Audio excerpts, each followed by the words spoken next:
So shout out to all of you guys. Now is praying time. Tapos na po yung uh, pagdadasal ng ating mga brother Muslim. So ayan na po, pabalik na po sila sa kanilang mga shop. So once again guys, shout out to all brother Muslim. So last time na i-vlog ko na rin po sa inyo to, pero tingnan natin kung gaano karami talaga. Ito siguro sa tansya ko, ito pa lang sa nakikita ko is around 100 na agad sila. So try natin pumunta sa labas. So tingnan natin yung mga taong magagaling doon. So hindi natin puputulin yung ating video.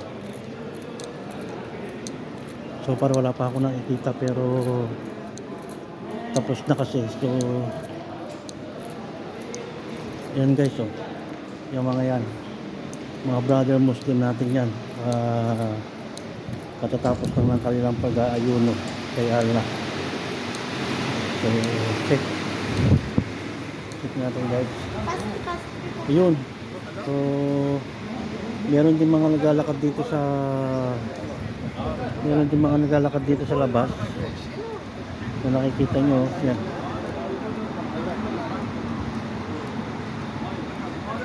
So sa kabilang side, ganun din. Kasi nandun sa may pinakadulo yung mosque. So pasok tayo guys dito.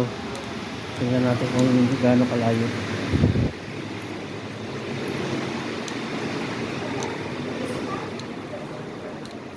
Ayan. Same thing, mas maraming dito sa loob pumapasok. So shoutout po sa mga brother Muslim natin dyan. Mga kapatid natin yan sa pananampalataya, kahit magkakaiba ang ating religion, isa pa rin ang ating pananampalataya. So may kanya-kanya man tayong pananampalataya, pero meron lang tayong sinusunod na kung sino yung kanilang paniniwala. So galangan lang po guys. So yan, shoutout po sa mga brother Muslim natin dyan.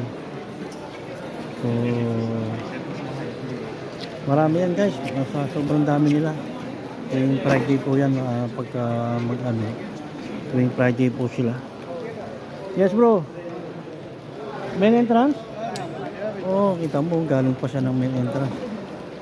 Kasama ko yun na Bangladesh dati, katabing shop namin nung nasa kabilang company pa ako.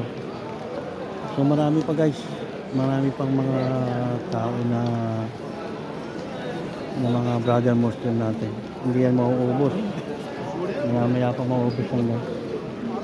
So papunta yan sa mga papunta na yan sa kanya-kanyang mga shop.